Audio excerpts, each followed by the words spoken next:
da Epístola de Judas, eu creio que devo ler ela novamente. Judas, versículo 1. Judas, servo de Jesus Cristo, irmão de Tiago, aos chamados queridos em Deus Pai e conservados por Jesus Cristo, misericórdia e paz e caridade vos sejam multiplicadas. Amados, procurando eu escrever-vos com toda a diligência acerca da salvação comum, tive por necessidade escrever-vos e exortar-vos a batalhar pela fé que uma vez foi dada aos santos. Porque se introduziram alguns que já dantes estavam escritos para esse mesmo juízo, homens ímpios, que convertem em dissolução a graça de Deus e negam a Deus, único dominador e Senhor nosso, Jesus Cristo. Mas quero lembrar-vos, como a quem já uma vez soube isto, que havendo o Senhor salvo um povo, tirando-o da terra do Egito, destruiu depois os que não creram. E aos anjos que não guardaram o seu principado, mas deixaram a sua própria habitação, reservou na escuridão e em prisões eternas até o juízo daquele grande dia. Assim como Sodoma e Gomorra e as cidades circunvizinhas, que havendo se corrompido como aqueles, e ido após outra carne, foram postas, por exemplo, sofrendo a pena do fogo eterno. E contudo também estes, semelhantemente adormecidos, contaminam a sua carne e rejeitam a dominação e vituperam as dignidades. Mas o arcanjo Miguel, quando contendia com o diabo e disputava a respeito do corpo de Moisés, não ousou pronunciar juízo de maldição contra ele, mas disse: o Senhor te repreenda. Estes, porém, dizem mal do que não sabem, e naquilo que naturalmente conhecem, como animais irracionais se corrompem. Ai deles, porque entraram pelo caminho de Caim e foram levados pelo engano do prêmio de Balaão, e pereceram na contradição de Coré. Esses são manchas em vossas festas de caridade, banqueteando-se convosco e apacentando-se a si mesmos, sem temor. São nuvens sem água, levadas pelos ventos de uma para outra parte. São como árvores murchas, infrutíferas, 2 vezes mortas, desarraigadas, ondas impetuosas do mar que escumam as suas mesmas abominações. Estrelas errantes, para as quais está eternamente reservada a negrura das trevas. E destes profetizou também Enoque, o 7º depois de Adão, dizendo: eis que é vindo o Senhor com milhares de seus santos, para fazer juízo contra todos e condenar entre eles todos os ímpios, por todas as suas obras de impiedade que impiamente cometeram, e por todas as duras palavras que ímpios pecadores disseram contra ele. Estes são murmuradores, queixosos da sua sorte, andando segundo as suas concupiscências, cuja boca diz coisas muito arrogantes, admirando as pessoas por causa do interesse. Mas vós, amados, lembrai-vos das palavras que vos foram preditas pelos apóstolos de nosso Senhor Jesus Cristo, os quais vos diziam que no último tempo haveria escarnecedores que andariam segundo as suas ímpias concupiscências. Esses são os que causam divisões, sensuais, que não têm o Espírito. Mas vós, amados, edificando-vos a vós mesmos sobre a vossa santíssima fé, orando no Espírito Santo, conservai-vos a vós mesmos na caridade de Deus, esperando a misericórdia de nosso Senhor Jesus Cristo para a vida eterna. E apiedai-vos de alguns que estão duvidosos, e salvai alguns arrebatando-os do fogo, tendo deles misericórdia com temor, aborrecendo até a roupa manchada da carne. Ora, aquele que é poderoso para vos guardar e tropeçar, e apresentar-vos irrepreensíveis com alegria perante a sua glória, ao único Deus, Salvador nosso, por Jesus Cristo, nosso Senhor, seja glória e majestade, domínio e poder, antes de todos os séculos, agora e para todos sempre. Amém. Que Deus vai começar, ou que os apóstolos vão começar uma carta, eles fazem basicamente o que a gente faz quando vai tocar violão, junto com mais alguém, ou vai cantar com alguém, a gente pergunta assim: qual é o tom? Em que tom nós vamos cantar, ou que tom nós vamos tocar? E é interessante perceber isso, porque a gente vê na abertura das cartas o tom. Gálatas, por exemplo, tem uma abertura interessante, muito diferente da abertura de Efésios, onde fala dos santos e fiéis. Gálatas fala só irmãos, não fala santos e fiéis. Então, cada carta tem uma abertura e Deus dá o tom do que vai ser tratado. E o tom, nós até conversamos antes já foi visto isso, foi comentado, são os versículos 1 e 2 dessa carta, quando nos fala de queridos em Deus Pai, conservados por Jesus Cristo. E depois fala 3 coisas: misericórdia, paz e amor. Esse é o tom. E por que Deus toma o cuidado de dar esse tom? Porque sempre que nós vamos falar de algo que é juízo, e nós vamos tratar do mal, é muito comum ver a gente sentir na boca aquele gostinho de sangue, né? E já perguntar, cadê o fósforo que eu vou acender a fogueira? Então é importante entender o tom que Deus quer dar aqui. Eu estava um dia chegando em São Paulo, num voo final de tarde, e foi interessante que eu estava olhando pela janelinha do avião e vi, era o trânsito de São Paulo todo parado. E deu uma sensação gostosa, né, de estar lá em cima e olhar para aqueles pobres motoristas todos engarrafados lá embaixo e pensar assim, eu estou aqui, né? Eu não estou passando isso aí que eles estão passando, eu estou numa posição melhor que ele. E Deus vai falar aqui nessa carta exatamente disso. Porque na hora que a gente continua agora, ele vai falar dos anjos que caíram. E uma coisa importante, não é tanto a queda do anjo, é claro que é importante, mas o que levou os anjos a caírem? O que motivou os anjos a caírem? Lá em Isaías, eu acho que é 14, ou é 13 ou 14. Isaías capítulo 14, versículo 12. Aqui a gente vê a motivação da queda de Satanás. Como caíste do céu, ó estrela da manhã, filha da alva, como foste lançado por terra, tu que debilitavas as nações, e tu que dizias no teu coração, eu subirei ao céu, acima das estrelas de Deus exaltarei o meu trono, e no monte da congregação me assentarei da banda dos lados do norte. Subirei acima das mais altas nuvens, serei semelhante ao Altíssimo, e contudo levado serás ao inferno, ao mais profundo do abismo. Subirei. O desejo de Satanás era olhar de um lugar, de um posto de observação, que só Deus pode olhar, de cima para baixo. O único que tem esse direito de olhar de cima para baixo é Deus. Ninguém mais. Nenhum de nós tem. E a soberba foi o que causou a queda de Satanás. Olhar de cima para baixo. Está numa posição privilegiada, olhando de cima para baixo. Eu estava, essa semana, até tem uma senhora que trabalha lá em casa, ela é crente, e ela chegou e falou assim, seu Márcio, o senhor viu lá na notícia que faz um ano que caiu o avião da TAM? E ela deu um sorriso assim, meio com sarcasmo, e falou, e eles vão fazer um culto ecumênico agora lá, todas as famílias vão lá, vai ter um pastor e vai ter um padre também, né?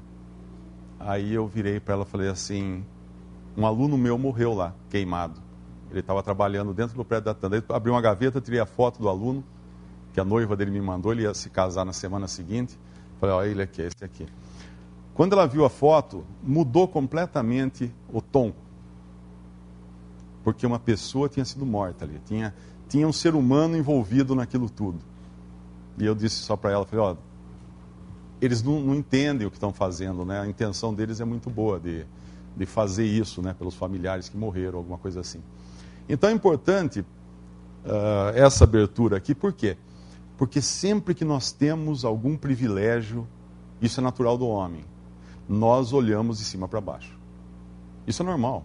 Eu tenho o carro mais bonito que o seu, eu vou olhar de cima para baixo para você. Eu tenho a casa mais bonita que a sua, eu vou olhar de cima para baixo.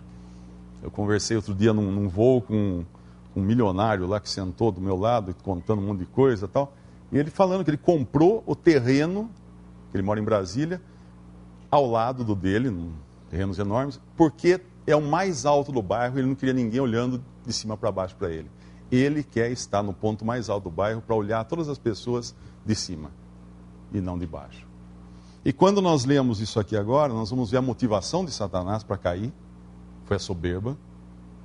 E a qualquer ponto daqui, nós devemos entender, lembrar das palavras no início aqui, queridos em Deus, Pai, e conservados em Jesus, graça sobre graça.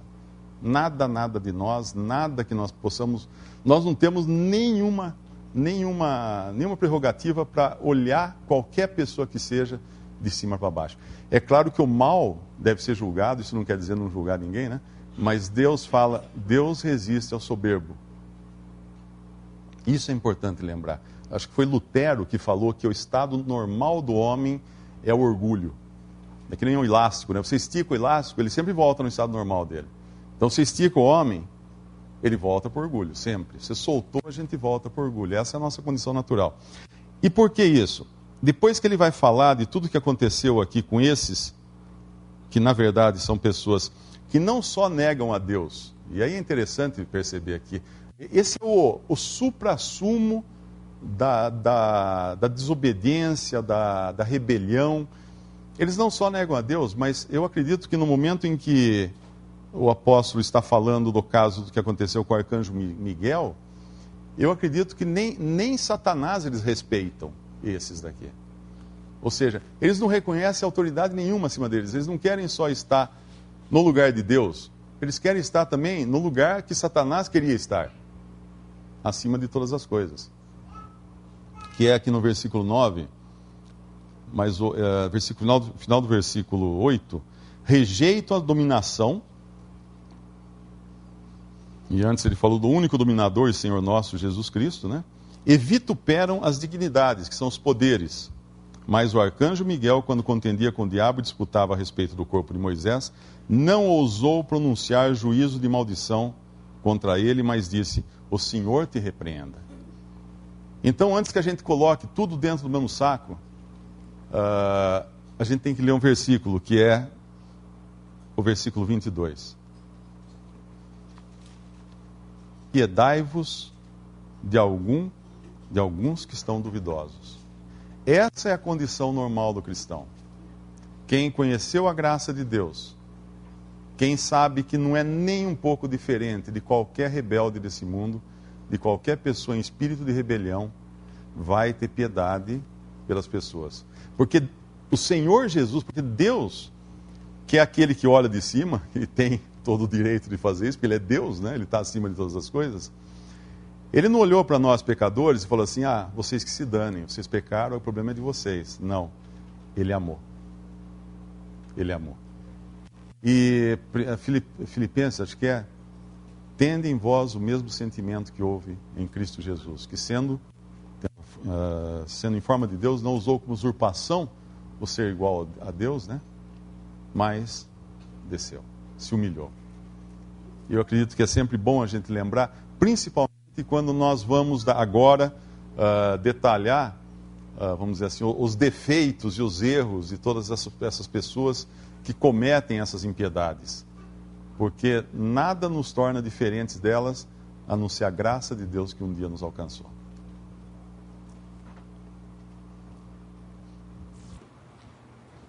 Nós sempre devemos ter, em todas as coisas que fazemos, balanço, equilíbrio.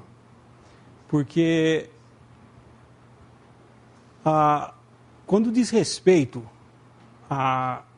ao que fazer aqui, fica bem claro nesses versículos que é Deus que vai no final resolver todas as coisas. O fato, e isso é uma verdade absoluta, que todos nós somos capazes de fazer todas essas coisas. E que se nós fôssemos, ao ter que tratar do mal, no caso aqui a apostasia no nosso meio, pensando assim: como eu sou capaz de fazer isso também, eu não posso nem sequer pensar em julgar o mal. E não é verdade isso. Porque, apesar de todos nós sermos a farinha do mesmo saco, como já foi dito várias vezes, apesar de todos nós sermos falhos, como qualquer um aqui, ou mais do que até aqueles que não estão em comunhão conosco, todavia existe a responsabilidade que o Senhor delega a uma assembleia aqui na terra, em julgar o mal. Por isso que diz nesse versículo que o Marinho leu, 22, apiedai-vos de alguns. É bem diferente de apiedai-vos de todos. Porque aqui é com respeito a tratar das pessoas que estão sendo levadas por esses, a qual os versículos aqui são bem claros, que são ondas impetuosas do mar, são nuvens sem água, que são árvores murchas, infrutíferas, sem raiz, estrelas errantes. Quem são esses? Esses são aqueles que causam esses problemas, essa apostasia. Esses são aqueles do versículo 11. Ai deles! Ora, Judas estava pedindo para ter piedade, e ele estava falando ai deles. Por quê? Isso caracteriza a apostasia. Essas 3 características, ou aspectos da apostasia. O caminho de Caim. Qual foi o caminho de Caim? Tendo Deus colocado, através de Adão, eu creio que Deus pedia um sacrifício. Adão tinha visto isso naquelas vestimentas de pele de animal que Deus havia dado para ele. Ele passou a seus filhos isso, a respeito de um sacrifício, que era uma figura de Cristo, vindo, morrendo por nós pecadores, sendo ele inocente. Então, a morte do inocente para pagar a culpa de um culpado como nós. E quando Caim apresenta aquilo que ele achou que era de melhor para Deus, aquilo que a terra tinha produzido nas suas plantações, Deus não aceitou o seu sacrifício. Não porque ele não gostava de Caim, mas porque não era aquilo que ele tinha demandado do homem. E ele vê que o seu irmão Abel, que traz um sacrifício de sangue e é aceito, seu semblante descai. Isso é, a carne se revoltando contra aquilo que Deus havia estabelecido. Esse é o caminho de Caim. É o homem se revoltando contra Deus, porque Deus estabeleceu uma coisa e ele não quer seguir. Isso é a carne seguindo a sua própria vontade. A segunda característica, que é o engano do prêmio de Balaão. Balaão, então, era pago para falar, maldizer o povo de Israel. E Deus não permitia que ele fizesse isso, mas por várias vezes ele tentou. E isso aqui é o mal eclesiástico, ou seja, o homem anunciando ao povo de Deus uma mentira, um erro, com fins lucrativos. Mesmo ele sabendo que aquilo que ele está ensinando é erro. Mas ele faz em vistas de ganhar ter algum lucro com isso. Esse é o mal eclesiástico, que é uma das características da apostasia também. E, por terceiro, nós vemos a contradição de Coré. O que é a contradição de Coré? Se nós lemos lá, nessa passagem que fala de Coré, ele chega com o seguinte diálogo. Ele pega os principais 250 príncipes de Israel e chega diante de Moisés e Arão e fala assim: não é todo o povo santo? Por que então só Arão e Moisés falam? Todos nós podemos falar. Estou defendendo os direitos de todos. Todos têm direito de falar. E quando ele cria essa rebelião, ele pega 250 seguidores, não qualquer um, príncipes de Israel, e vão diante de Moisés se reclamar. Moisés se coloca numa posição de servo, vai diante de Deus, ora, e quando ele volta para falar com Coré, é interessante que ele não fala mais a respeito de se ele tem ou não tem o direito de falar. Ele fala exatamente o que Deus havia revelado, o coração de Coré com isso daí. Essa contradição de Coré, na realidade, a boca dizia um negócio, mas o coração queria outro, que ele não revelou. Ou seja, sendo ele já um coatita que tinha direito de ministrar nas coisas do tabernáculo, desmontar, carregar e tudo mais, ele queria mais, ele queria a posição de Moisés. Ele queria ser igual, ele queria ministrar como Moisés ministrava. Só que ele não podia falar, eu quero fazer igual a Moisés. Então o que ele faz? Ele carrega ouvidores, seguidores seus, 250 príncipes, e vem dizendo o diálogo, né, o discurso dele é esse: eu estou defendendo os direitos de todos os meus irmãos. Por isso, nós temos todos os direitos de falar. Na realidade, você acha que se todos os irmãos começassem a falar, e falam, não, mas eu vou ter mais direito porque eu fui o que comecei o negócio, hein? Porque, na realidade, ele queria esse direito de poder ministrar. Ele queria uma posição a qual Deus não tinha dado. Isso é a rebelião, a contradição de Coré, de que nós vemos também como um caráter da apostasia dos últimos tempos. Os homens ajuntam pessoas influentes à sua volta, em volta daquilo que ele quer. Abertamente ele não fala o que ele quer. é dissimuladamente dizendo que está defendendo o direito dos seus irmãos contra alguns líderes, Moisés e Arão. Esses querem dominar, e eu estou aqui defendendo porque não pode haver um dominador entre vocês. Então, nós temos todos o direito de fazer isso. Essa é a rebelião.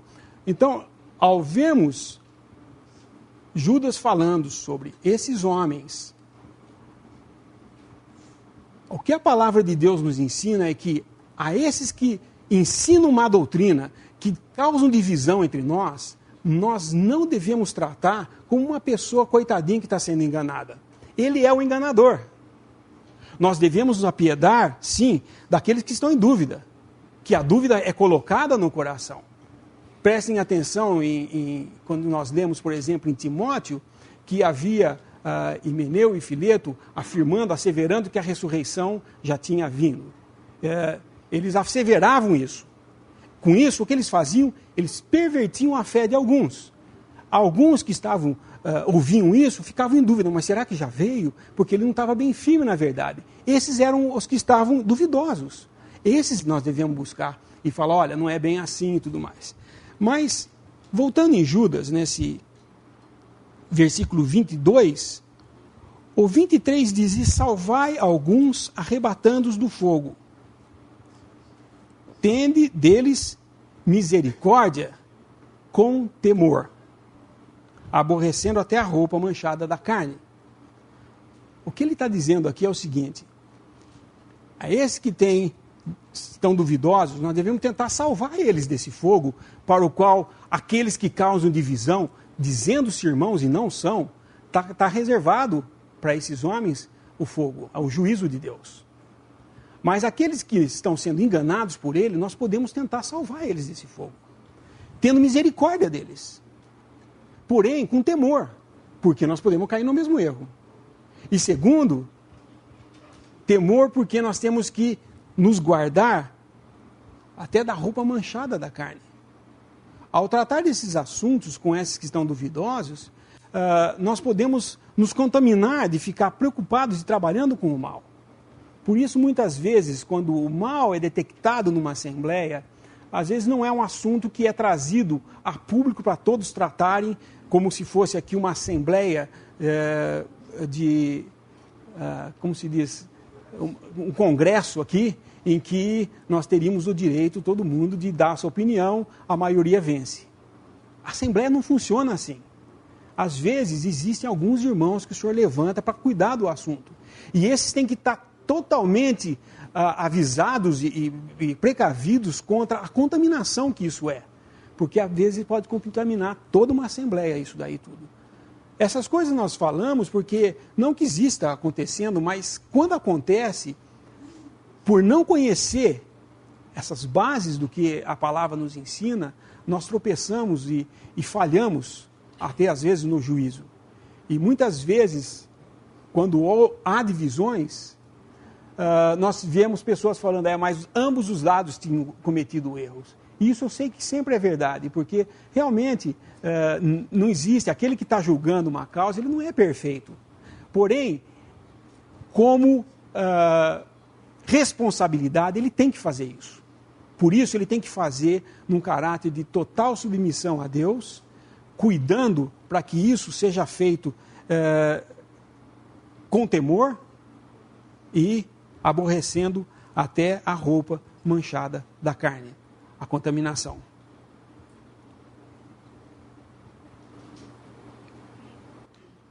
Versículo 6.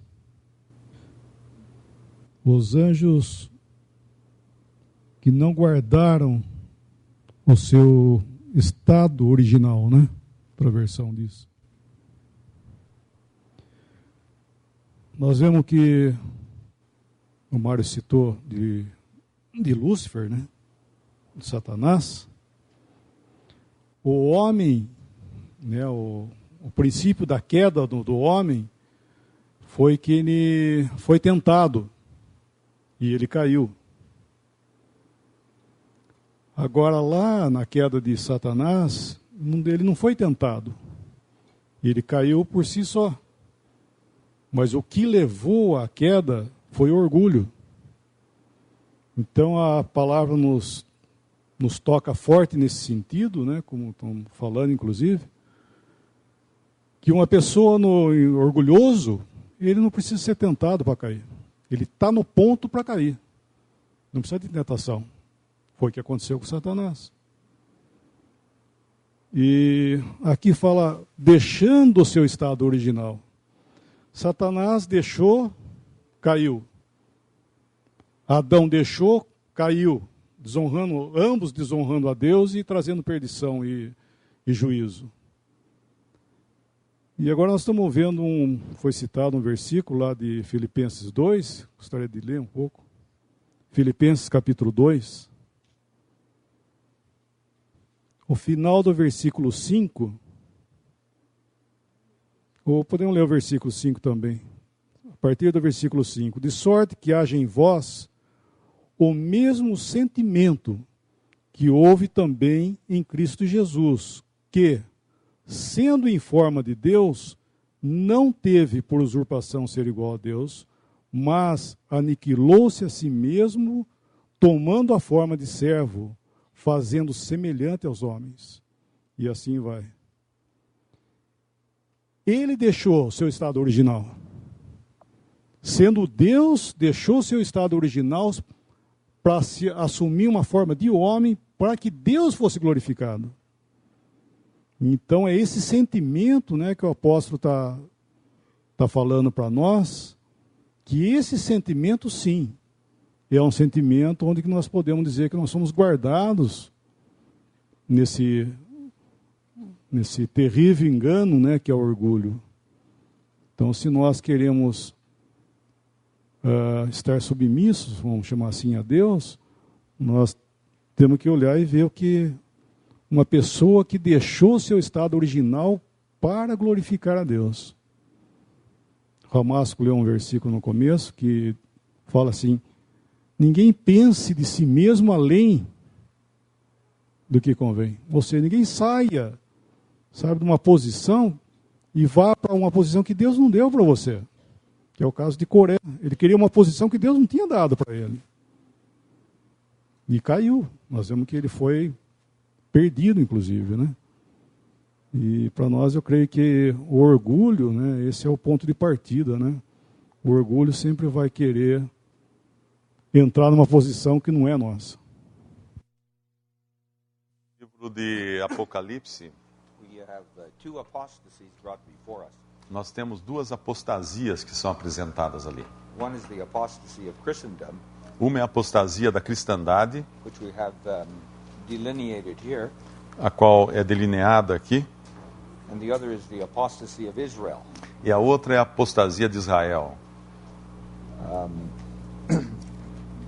We should realize that the kingdom of heaven Nós entendemos que o reino do céu is not heaven itself, não é o próprio céu, but it's the sphere,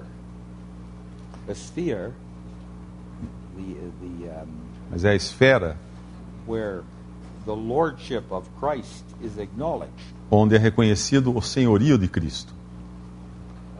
Baptism brings us into the kingdom. O batismo nos introduz no reino. But it doesn't mean that because a person is baptized that they are a child of God. Mas não quer dizer que uma pessoa, por ser batizada, se torne filho de Deus. But they are in the place of privilege. Mas essa pessoa se encontra num lugar de privilégio. They bear the name of the Lord. Ela leva o nome do Senhor. The lordship of Christ is recognized there. O senhorio de Cristo é reconhecido nela.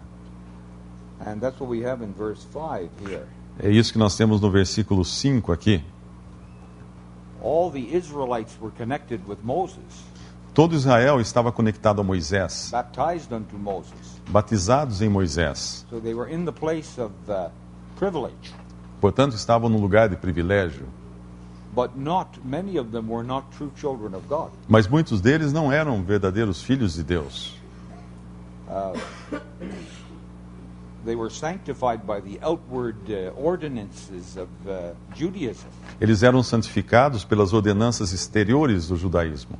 But that did not mean they possessed a divine life. Mas isso não significa que eles tivessem vida divina. However, they were in the place of responsibility. Todavia estavam num lugar de responsabilidade. So the kingdom of heaven, Portanto, o reino do céu, in this land of Christendom, nessa terra de cristandade, takes in profession, inclui a profissão cristã.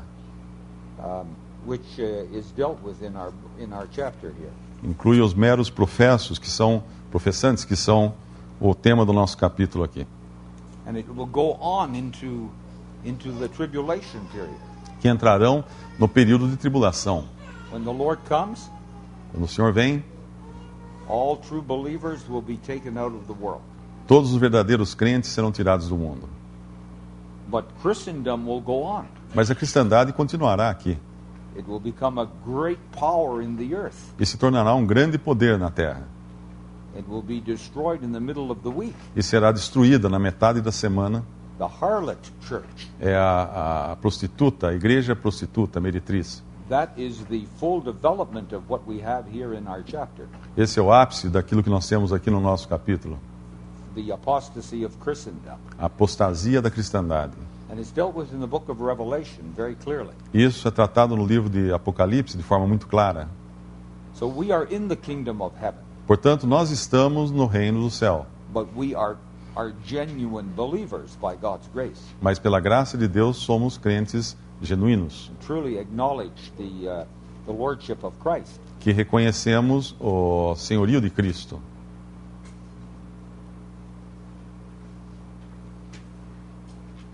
Falando da igreja ou da assembleia, queria voltar no versículo 3 e na versão revista e atualizada, que é a outra versão, que fala: amados, quando empregava toda a diligência em escrever-vos, e depois fala, exortando-vos a batalhardes diligentemente. Eu penso que um segundo pensamento aqui interessante é o pensamento de fazer com responsabilidade adotar essa postura de estar pronto, no sentido de estar pronto para agir a favor da verdade.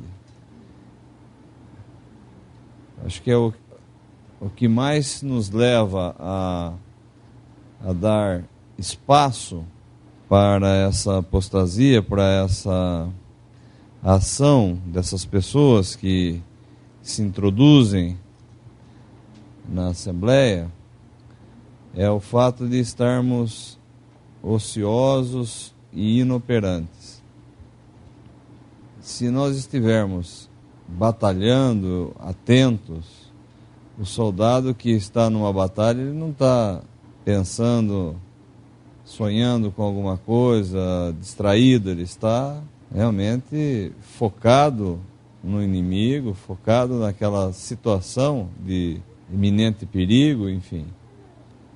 E hoje em dia é muito fácil, e isso estou falando, me incluindo primeiramente, que existem muitas coisas que desviam a nossa atenção no dia a dia dessa verdade que é que nós precisamos de Cristo, que todo homem precisa de Cristo como seu Salvador, e quando ele alcança, quando ele crê em Cristo e ganha a sua salvação, no minuto seguinte, ele continua precisando tanto quanto de Cristo, quanto antes da sua salvação. É inconcebível nós pensarmos estar nesse mundo sem precisar de Cristo um segundo. É assim que essa epístola de Judas realmente, quando fala dos exemplos, né, de punição, os exemplos dessa queda, nos chama a atenção de estarmos atentos à palavra, à vida na Assembleia. Poderíamos aqui conectar com Filipenses 2, da desenvolvimento da salvação, Efésios 6, da armadura, do uso da armadura, enfim, é o estar constantemente preparados ou na ação, né, prontos para a forma, a não permitir que essas pessoas ou que o mal tome uma vantagem sobre o bem.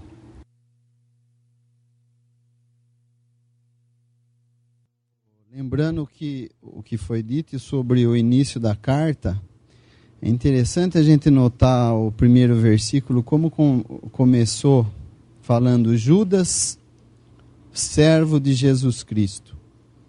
Um grande servo de Deus, que nós temos um exemplo maravilhoso na palavra de Deus, é Elias.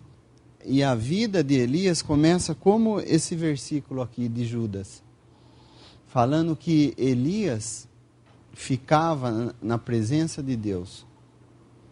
Um irmão falando sobre esse trecho, especificamente essas palavras, falava que dava a entender, quem lesse essas palavras, que essa pessoa, ela se posicionava na presença de Deus como um servo, esperando o que Deus haveria de pedir para ele fazer.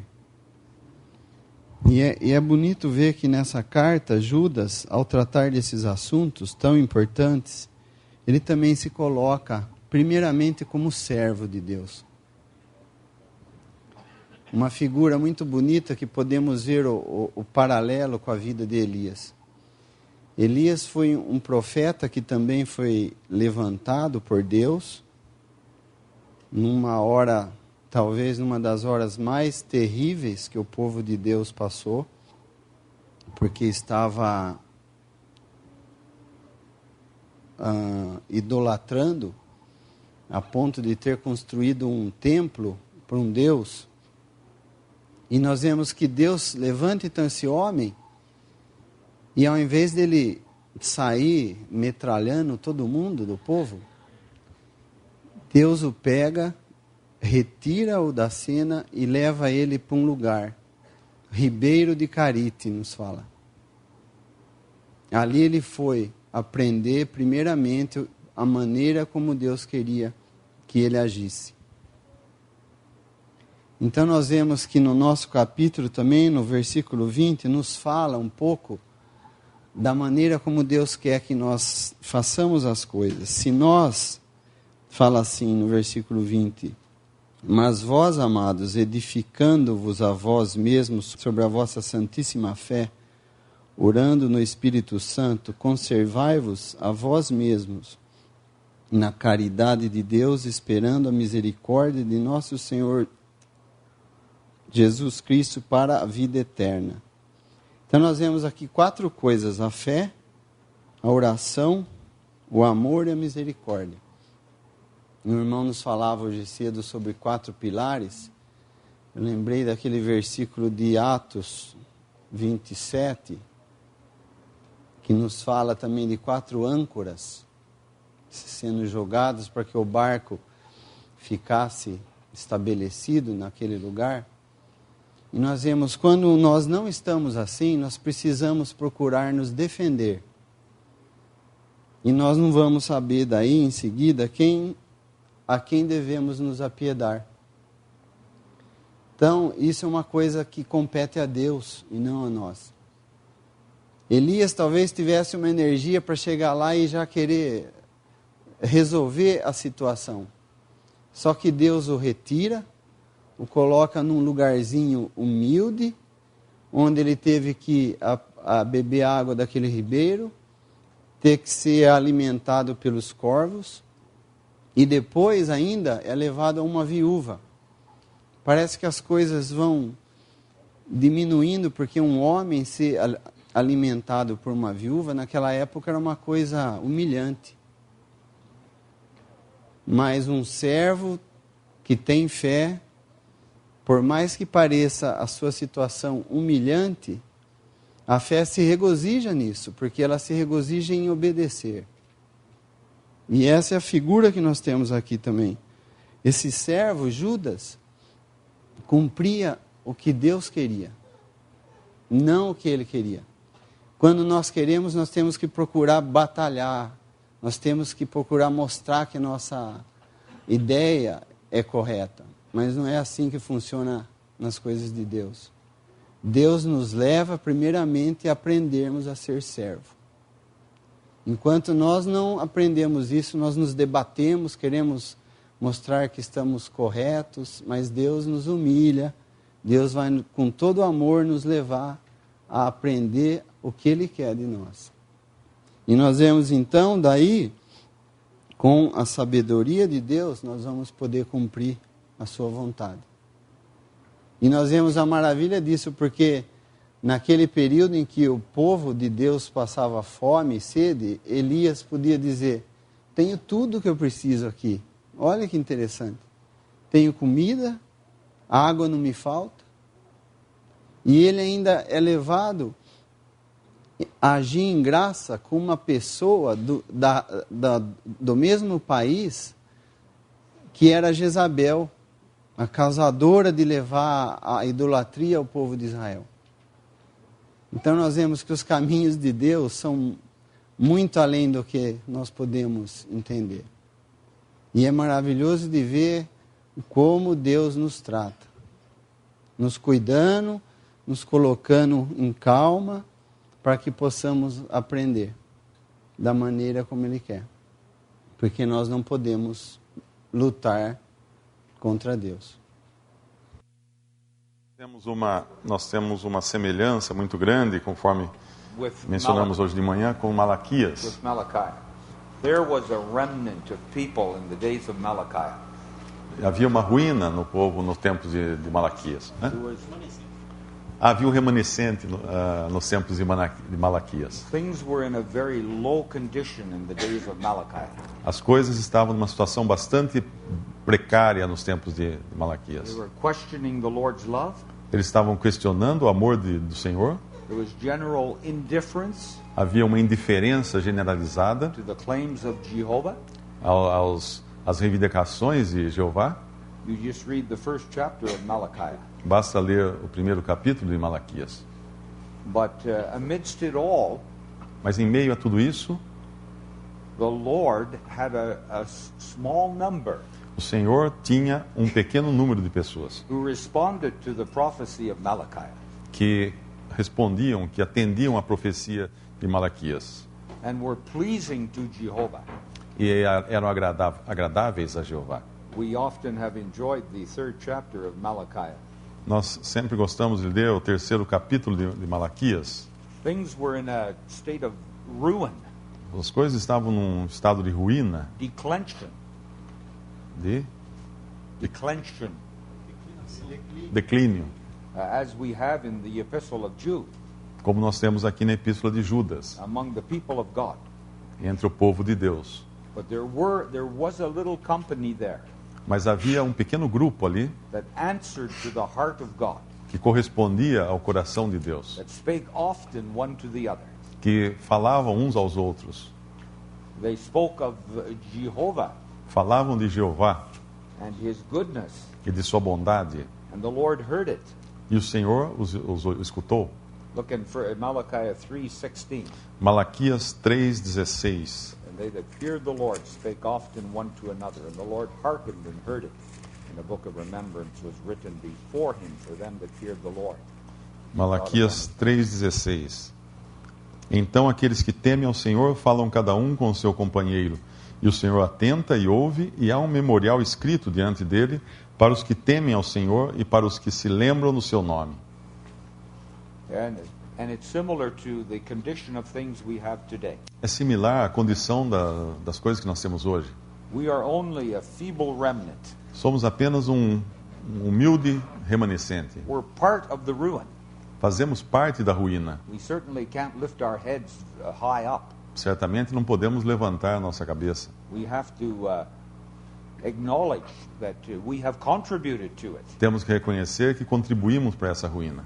But like in the Church of Philadelphia, Mas como aconteceu na igreja de Filadélfia, they were commended eles foram encomendados, for keeping His word foram exortados a manter, a guardar a palavra and not denying His name. e não negar o seu nome. So we are gathered to the name of Christ. Portanto, estamos reunidos ao nome de Cristo. And in spite of all this evil and error coming into Christendom, E apesar de todo esse mal, esse erro que invade a cristandade, there is a path for faith. existe um caminho, uma senda para a fé. 2 Timothy chapter 2. 2 Timóteo capítulo 2. If any man purge himself, Quem se better read Yeah. purge in 2 Timothy 2. 2 Timóteo capítulo 2, versículo 21.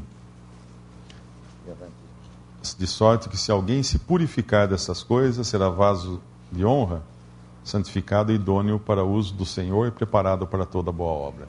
We cannot leave the great house.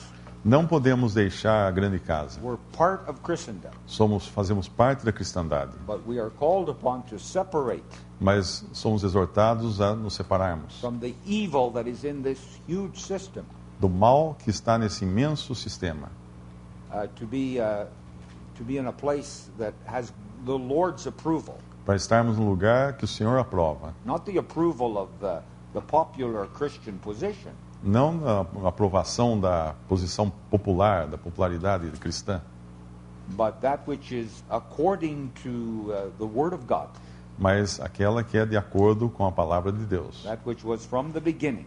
aquela que foi desde o princípio. We haven't started a new denomination, brethren. Nós não começamos uma nova denominação, irmãos. We've only returned to that which was from the beginning. Nós apenas voltamos àquilo que era desde o princípio, In much weakness, em muita fraqueza, much failure, em muita falha, muita ruína. but it's pleasing to the Lord Mas isso agrada ao Senhor. to have those who value His presence. Agrada ao Senhor ter aqueles que dão valor à sua presença. That book of remembrance is being written O livro de lembrança, de recordação disso está sendo escrito. for those that fear the Lord, Aqueles que temem o Senhor, think upon His name. pensam no seu nome. Your presence at these meetings is going to receive a reward. A presença de vocês nessa reunião vai ser recompensada. Obedience to the Word of God Obediência à palavra de is Deus the all-important matter. é a coisa mais importante. And so the Apostle Jude encourages us here E o apóstolo Judas nos encoraja nisso aqui. in all this departure Em meio a todo esse abandono da verdade. with these 4 anchors that we have at the end of the epistle. Que são, eu não peguei a ligação aqui. E são as 4 âncoras. Can you tell again? The Apostle Jude encourages this company of believers, O apóstolo Judas encoraja esse grupo de crentes, those that were real, aqueles que são reais, who love the Lord, são genuínos, que amam o Senhor, not to be discouraged, não para serem desencorajados, not to give up. não para desistirem. What did the Lord say to Moses? O que Moisés disse? O que o Senhor disse a Moisés? Go on before the people. Vá à frente do povo. It's not the time to give up. Não é hora de desistir. There's provision for us Existe provisão para nós, that we can meet according to God's mind que podemos fazer as coisas de acordo com o pensamento de Deus. at the table of the Lord. Podemos nos reunir de acordo com o pensamento de Deus à mesa do Senhor. He's given us the capacity Ele nos deu a capacidade to enjoy the truth of God, de desfrutar a verdade de Deus, to be together, estarmos juntos, to edify one another. edificando uns aos outros. The expression of dependence, praying in the Holy Ghost. É a expressão de dependência, orando Very no Espírito important in Santo. the assembly. Algo muito importante para a Assembleia. For brothers only, Apenas para os irmãos? No. Não. Sisters are just as much priests as brothers. Irmãs são tão necessárias quanto os irmãos? Né? Sacerdotes quanto os irmãos? So holy priesthood. É um sacerdócio santo. And the sisters' presence in the assembly A presença das irmãs na Assembleia can be a tremendous blessing pode ser uma tremenda bênção in prayer em oração and in the ministry the Lord has given to them. e no ministério que o Senhor tem dado a elas. Then we have the keeping ourselves in the love of God. E aí nós nos mantendo-nos no amor de Deus. We're always in the light, Nós estamos sempre na luz, but not always in the sunshine. mas nem sempre estamos no brilho, no fulgor do sol. We walk in the light. Nós andamos na luz. That's our position before God. Essa é a nossa posição diante de Deus. Even if we sin, Mesmo quando nós pecamos, Mr. Darby said, Darby diz, the light will shine on our back, a luz brilha nas nossas costas. but we won't enjoy our relationship Mas vamos deixar de desfrutar do relacionamento com until Deus. there is confession. Até que nós confessemos. But it says here, keep yourself in the love of God. E aqui diz, para nos mantermos no amor de Deus. That's communion with God. Isso é comunhão com Deus. Putting away from our lives. Putting away from our lives Keep going. anything that would dishonor the Lord. Tirando das nossas vidas tudo aquilo que iria desonrar o Senhor, poderia desonrar o Senhor. Body, soul, or spirit. Body, soul, or spirit. Corpo, alma e espírito. That we might be holy Devemos ser santos and in communion with the Lord em comunhão com o Senhor and with our brethren. e com nossos irmãos. And then the mercy of God E a misericórdia de Deus is the Lord's coming. é a vinda do Senhor. That would be the greatest mercy, Essa será a maior misericórdia. for the Lord to come and snatch us away. O Senhor vir e nos tirar. That is the hope of the church. Essa é a esperança da igreja. A better world down here? No. Um mundo melhor aqui não. Are we a moral force to build a better world? No. Somos nós uma força moral para construir um mundo melhor? We are strangers here. Somos estranhos aqui. Our calling is heavenly. Nosso chamado é celestial. As we had this morning, the patience of hope. Nessa manhã vimos a paciência da esperança. But we are left here Somos deixados aqui to be ambassadors for Christ, para sermos embaixadores por Cristo, to serve the Lord's people, para servirmos o povo do Senhor, to preach the gospel, pregar o Evangelho, point souls to Christ, levar as almas a Cristo and to glorify God. e glorificar a Deus. Que o Senhor nos tiraria daqui? E o que caracteriza, o que vai distinguir, por exemplo, quando, no momento do arrebatamento, o que vai distinguir aqueles professos dos não professos? Ou seja, deixando mais clara a pergunta, o que vai fazer com que alguns fiquem aqui na terra e outros não fiquem? O que vai diferenciar? Hoje, por exemplo, na cristandade, é uma grande casa onde existem utensílios de honra e de desonra.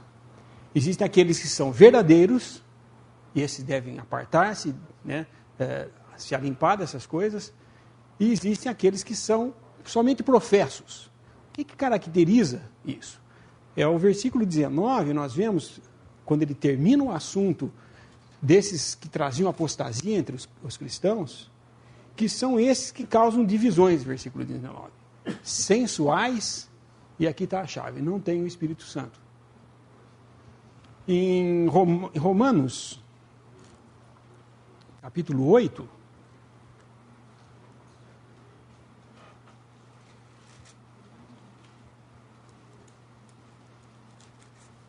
quando ele está tratando já não há mais nenhuma condenação para os que estão em Cristo Jesus, e que aqueles que não andam segundo a carne, mas segundo o Espírito, no versículo 4, nós entramos no versículo 7, ele dizendo, porquanto a inclinação da carne é inimizade contra Deus, pois não é sujeita à lei de Deus, nem em verdade o pode ser. Portanto, os que estão na carne não podem agradar a Deus. Vós, porém, não estáis na carne, mas no Espírito, se é que o Espírito de Deus habita em vós. Mas, se alguém não tem o Espírito de Cristo, esse tal não é dele. Isso é a característica de um cristão verdadeiro, é o Espírito Santo habitando nele. Ora, se a cada conversão, cada vez que pregássemos o Evangelho, existisse uma pessoa que se convertesse, ou várias pessoas se convertendo, e no momento que ele se converte, ele crê em Cristo Jesus como seu Salvador, ele é selado com o Espírito, e isso fosse visível aos nossos olhos, estava tudo resolvido, não estava? Era só olhar, por exemplo, a marca de quem tem o Espírito. Deixa eu ver. Ah, aquele ali ele tem a marca, deixou uma marca na testa, por exemplo. Pum, o Espírito Santo habitou, deixava uma marca na testa. Todo mundo que tem essa marca tem o Espírito. Quem não tem, não tem o Espírito, não é cristão. Ficava muito fácil nessa grande casa, saber quem era real e quem não era. Era só olhar a marca. Acontece que essa marca, aos olhos dos homens, não é aparente. Nós não vemos nada. Se nós pusermos uma população desconhecida nessa sala aqui, nós não vamos saber nada de quem é e quem não é.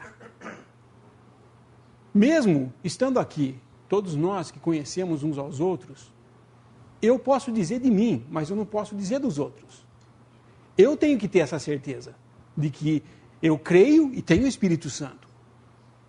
Agora, esses homens apóstatas, eles não têm o Espírito. Esse é o ponto crucial. Quando nós falamos em responsabilidade na Assembleia, o que eu estou dizendo é o seguinte. Paulo, quando foi anunciar aos anciãos de Éfeso que ele ia partir, por que ele estava dando algumas instruções para ele? Porque ele disse, olha, porque no meio de vós surgirão lobos vorazes. Ora, se eu, tendo o Espírito de Deus, vejo lobos atacando a esse rebanho, como pastor, eu não posso apenas falar, Deus vai cuidar do lobo. Porque ele surge exatamente para nosso exercício. Então, existe a responsabilidade na Assembleia de tratar essas coisas. Além do lobo no nosso meio surgindo, também de fora, alguns que iam se introduzir para trazer heresias. Todos esses não têm o Espírito de Deus.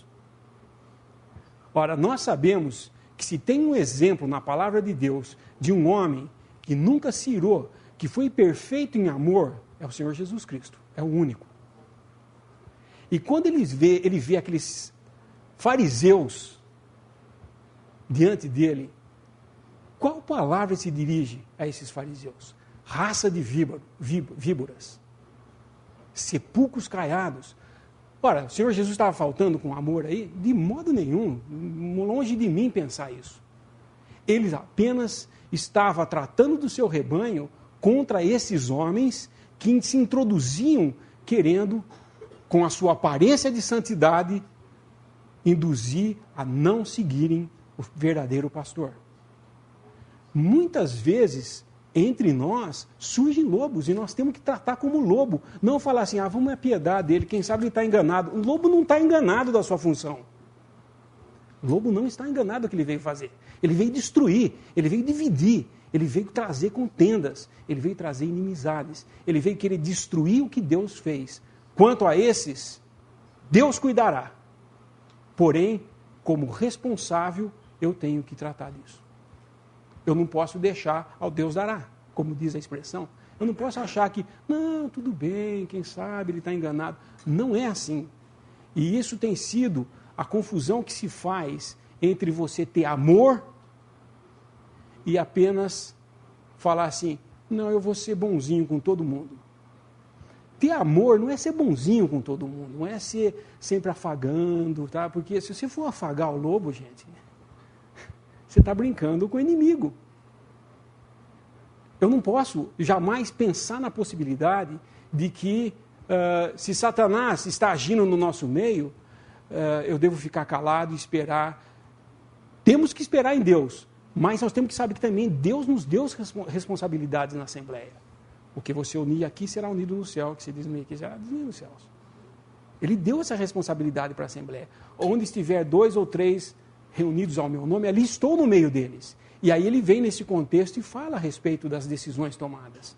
E aí não é coisas um contra o outro, é a Assembleia, é a vida da Assembleia que está sendo em jogo, está sendo colocada em jogo. E, logicamente, essas provas vêm exatamente para nos exercitarmos na confiança ou depositar toda a nossa confiança em Deus. Eu digo isso porque, recentemente, houve um problema na nossa comunhão de um que, desde que chegou, o propósito dele era ser líder. Ele queria a igreja à sua volta, ele queria ser o pastor dessa igreja. E ele tanto fez que ele conseguiu e levou alguns junto. Porém, como eu devo tratar ele? Ora, é evidente que não é com afago. Não tenho de modo nenhum que tratá-lo mal, de proferir qualquer maldição contra ele, como diz aqui, mas reconhecer quem são eles e desviar deles, diz a palavra. Em Romanos 16, 15 ou 16 fala isso. 16, final do último capítulo, fala para observar esses que causam dissensões e divisões entre vós e desviai-vos deles. Vamos até ler em Romanos capítulo 16.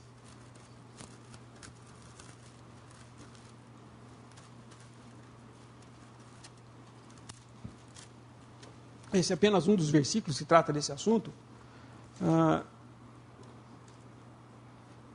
Versículo 17. E rogo-vos, irmãos, que noteis os que promovem dissensões e escândalos contra a doutrina que aprendestes.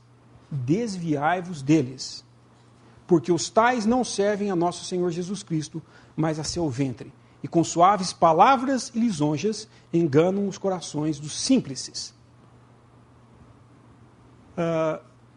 Essa é a característica, suaves palavras e lisonjas.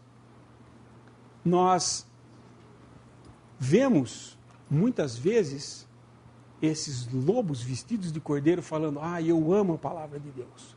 Eu ouvi da própria boca desse que causou essa divisão falar assim, eu amo essa palavra.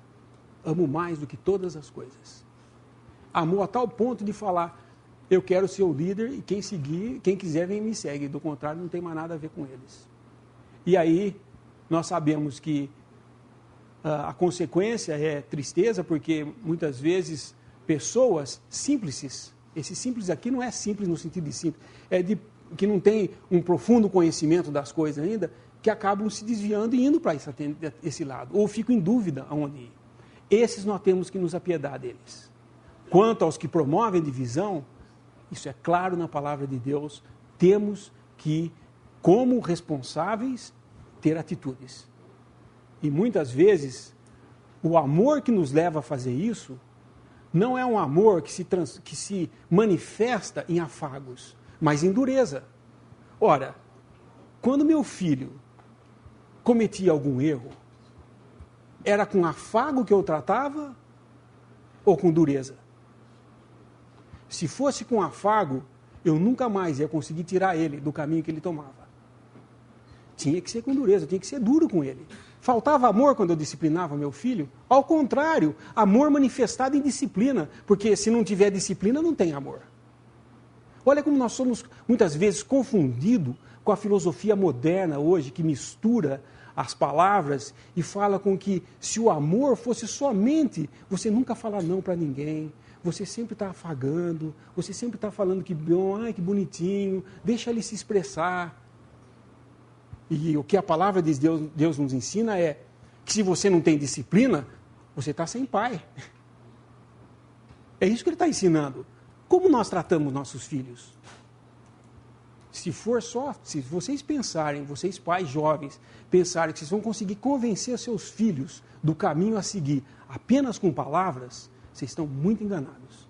Não vão conseguir nada, porque com palavras ninguém se move do caminho errado que está seguindo. Tem que ser com ação. O irmão mesmo falou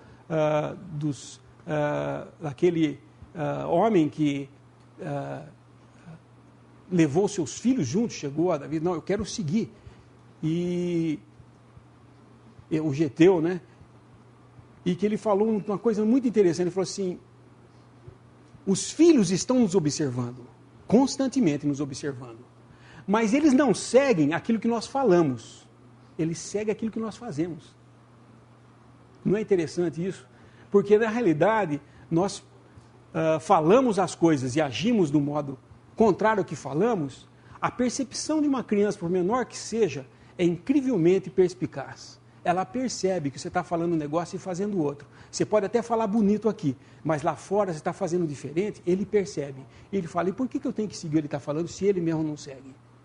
Então, irmãos, a responsabilidade como pais não é só falar, é agir com os filhos. E foge um pouco do assunto que nós estamos falando, mas diz respeito à disciplina. E se nós não sabemos como disciplinar a nossa casa, como é que nós queremos disciplinar a casa de Deus?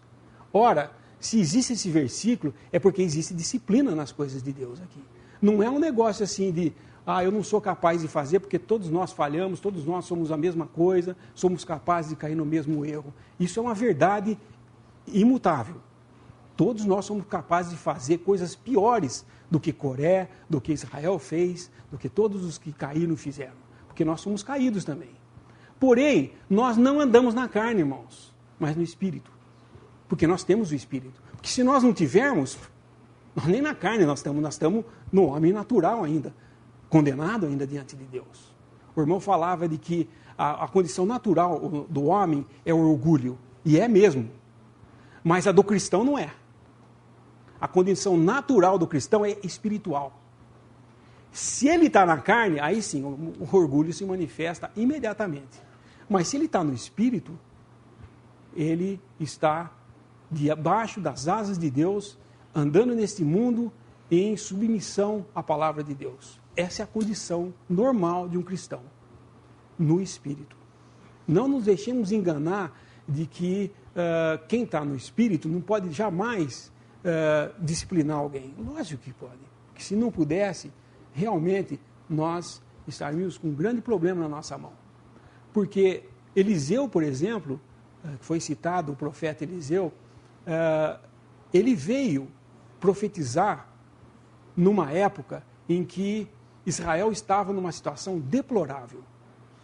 E ele é uma figura, porque durante o tempo que ele, como profeta, esteve aqui na terra, ele ficou escondido na caverna, sendo tratado por corvos e tudo mais, e ninguém...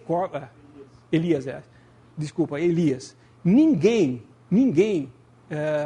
oferecia, ele tinha que ficar isolado, ele ficou isolado. E quando, no finalzinho, ele acha que ele era o único que estava certo, e ele chega diante de Deus e fala, todos te abandonaram, só fiquei eu aqui, Deus mostra para ele que existia um remanescente, 7.000 que não dobraram, e por ali em diante entra Eliseu na história. Eliseu é a figura já de Deus agindo em misericórdia. Primeiro, Elias vem anunciando o juízo, e ninguém ouve, e então é uma nação sujeita agora a um juízo, porque Deus enviou um profeta e eles não ouviram. Porém, o manancial de Deus de graça é manifestado. No momento em que Israel é visto que não tem mais jeito, vem então Eliseu agindo em graça. Esse sim, fica lá os mais ricos, ele fica entre o povo normal, ele não fica isolado, ele fica na cidade. Ele não fica como Elias isolado, ele fica na cidade, mas é mesmo um profeta falando das mesmas coisas, só que é Deus agindo em graça. Essa é a situação que nós temos hoje aqui na Assembleia. Apesar de toda a apostasia dessa grande casa, Deus ainda age em graça entre nós, tendo um remanescente que guarda o seu nome, não nega o seu nome e guarda a sua palavra. Nós, reunidos ao nome do Senhor, temos que entender isso. Não é situação de orgulho nós sermos aqueles que estão reunidos ao nome do Senhor, muito pelo contrário, porém, é um lugar de responsabilidade. E isso, Deus pede de nós essa responsabilidade. Temos que andar em comunhão com nossos irmãos.